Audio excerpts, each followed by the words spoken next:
What's up, guys? Welcome back to the Daily Misfire, and today I'm going to show you what's been going on with my Nova. It was perfectly fine. It was. That's the key term. But then, now keep in mind, there's nothing on the car that inherently says Roadkill on it. But this is 100% a Roadkill moment. Just cue the intro and I'll show you after this.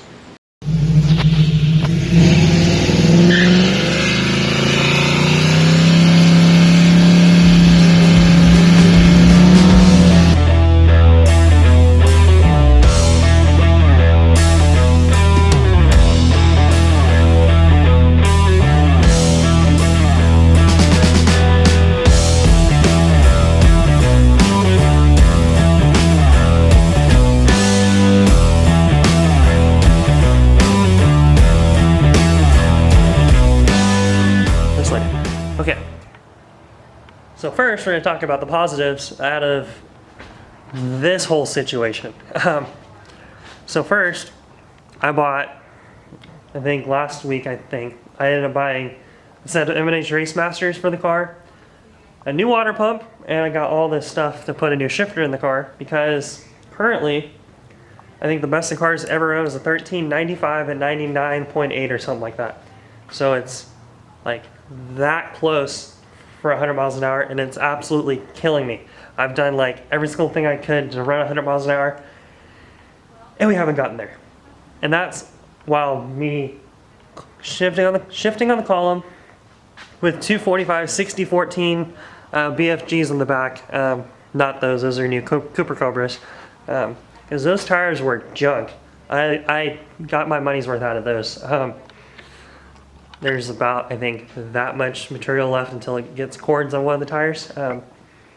Definitely safe. But I got M&H Race Masters for the car, and those should be a lot stickier of a tire. They're a 235 60/15, which the width on the overall width, I think, is about 2/10 wider than the 245 60/14s that were on the car before. So these should be a lot stickier, a lot more suitable for traction and stuff, so that should help out quite a bit. And then the shifter should help out quite a bit. This is a B&M Pro Stick, 3-speed, compatible, all that stuff for, shifter. Should be a lot better than shifting on the column. There's my cable for it, my reverse lockout neutral safety switches, and then I have all the adapter plates and stuff in there too. And then this is the whole reason why the engine's out. I bought this with the tires because I was going to put a new water pump on it because the car doesn't like idling. So this one's a Proform aluminum water pump that was their performance one. So it's 40% better than what stock is. So that I was figuring that should be a lot better of a water pump to put on the car. And long story short, this happened. I'll zoom in on it real quick.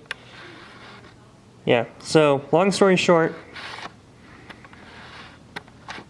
let me get there. Okay, so that is the fitting that goes in the oil pressure unit right there. That goes into there. Yeah, so that broke off. I was trying to get one of the lower radiator hoses off, and I bumped the line that went to it, and it broke the line because the line's plastic and old. So I was going to pull the fitting out to just replace the whole thing and put new Teflon tape on it and be correct with doing it all. And the nut stripped on it, so that I took a pair of vice grips.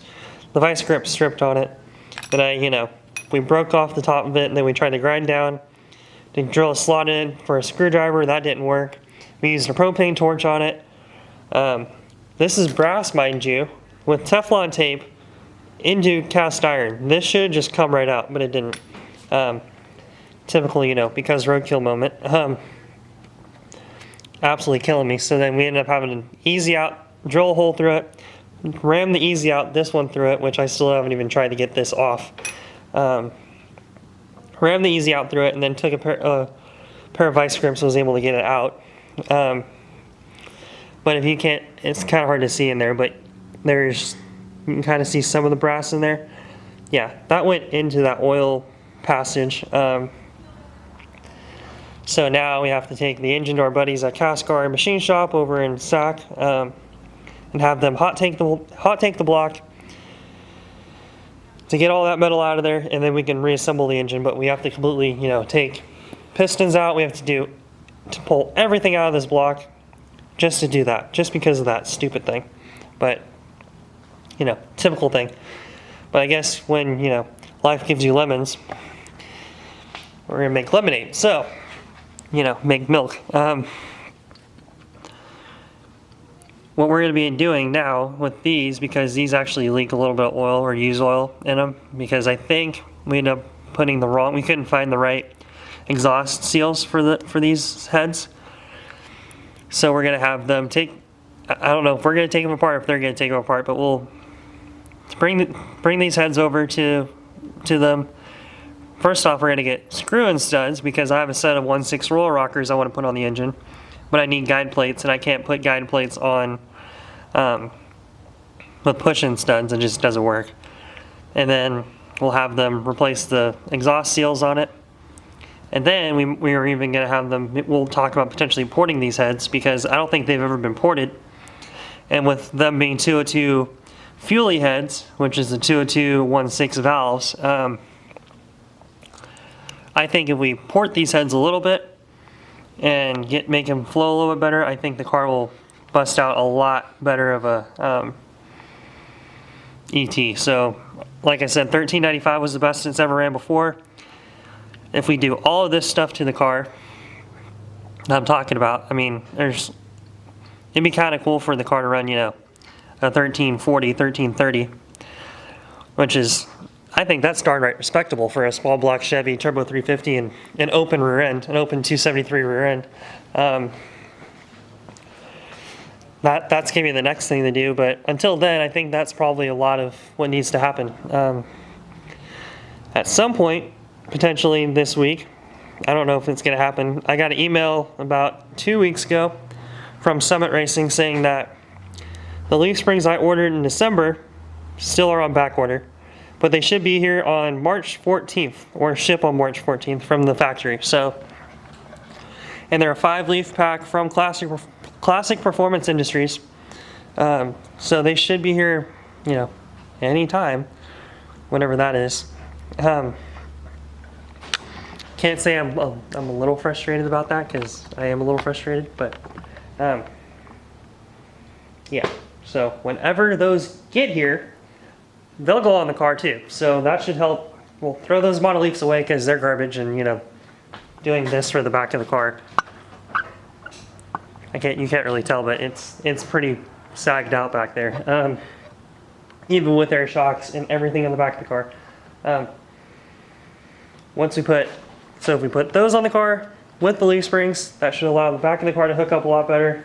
That'll prevent me from being a dummy and, you know, shifting into drive anymore. Because that's a terrible feeling. You're racing, and, you know, it's in first, you know, it's a good pass and everything, then you go, drive.